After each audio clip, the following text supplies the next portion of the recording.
Hey, what is up guys? My name is Penguin Tech here, and today I'm going to bring you a short review on the Dell IPS monitor, the S2415H here. Now I know that it's a few years old model now, but now in 2019 it's still working fine, and if you are searching for a used monitor in the market, then maybe this will be your choice. Now let's just go through the short specs here. So this monitor is a 1080p IPS 60Hz monitor. As you can see here, the bezel is very thin on all three sides here except the bottom, where you can see that the Dell logo in the middle, and I guess the bottom bezel is thicker to accommodate the logo here. And you can see here's the power button here, and as well as the power indicator LED here. And actually here we have 4 touch buttons here. So as you can see, here is the tap any one, then you activate this, and then you can start choosing for the in the menu. And for example, this is the preset mode, and as you can see, the color changes here in the standard,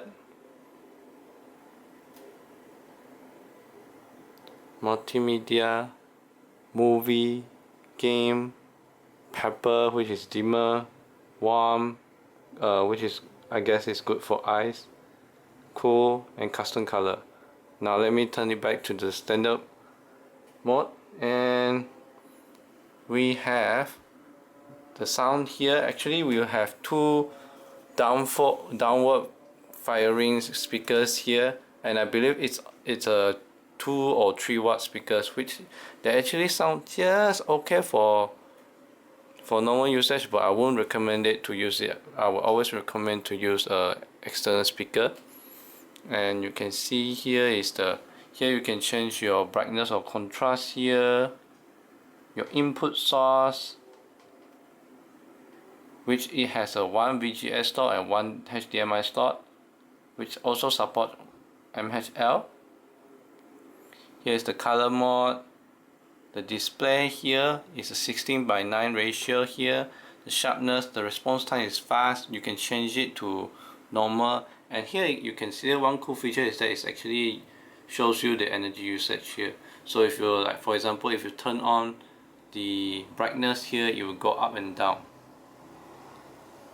And if you didn't touch it for long, the menu will be gone itself. Let us go back here. You can change the audio here, power button LED, menu, shortcut, and all the other things. Now let's take a look at the back here.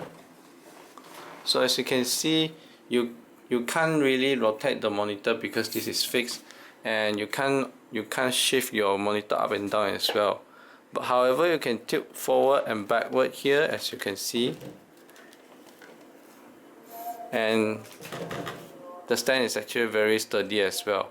And I like the design of the stand here because they actually cut a hole for you here to route your cable here, and also there's a piece of plastic here to hide your I/O here and to guide your cable out of the hole in the beneath it. I'll show you later on.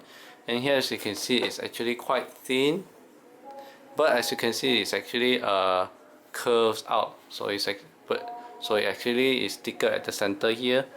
Now you can see there's a Dell logo at the back, and a Kensington lock at the back.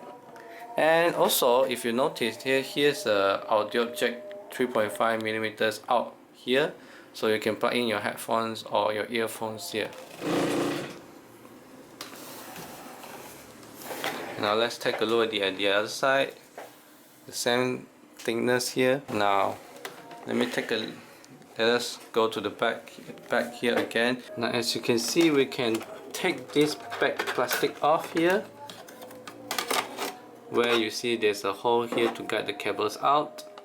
And then as you can see, here's the power cable and then the HDMI cable here. And if you have noticed here, there's a black square here which is attached to the stand here. So there's a button in the middle of here. You just need to press this and then it will start coming out. You can actually detach this stand from this space using this thumb screw I just mentioned. And here is the back panel itself. So as you can see, this monitor supports a VESA mount here. And for the I/O chute here, like I mentioned, it supports one HDMI and one VGA here. Oh wow, there's a dead spider inside here, and a power source here. And the thumb screw here actually has something that allows you to spin it with your hand so that you can detach it easily, like so. And then once detached, you can separate this from the base. As you can see, it's actually metal. Oh, it's actually plastic on the outside but metal in the inside. And it's actually quite heavy for this base as well. And as you can see, we have the 5 rubber feet here. And so when you want to install, you just put this inside and then screw this back,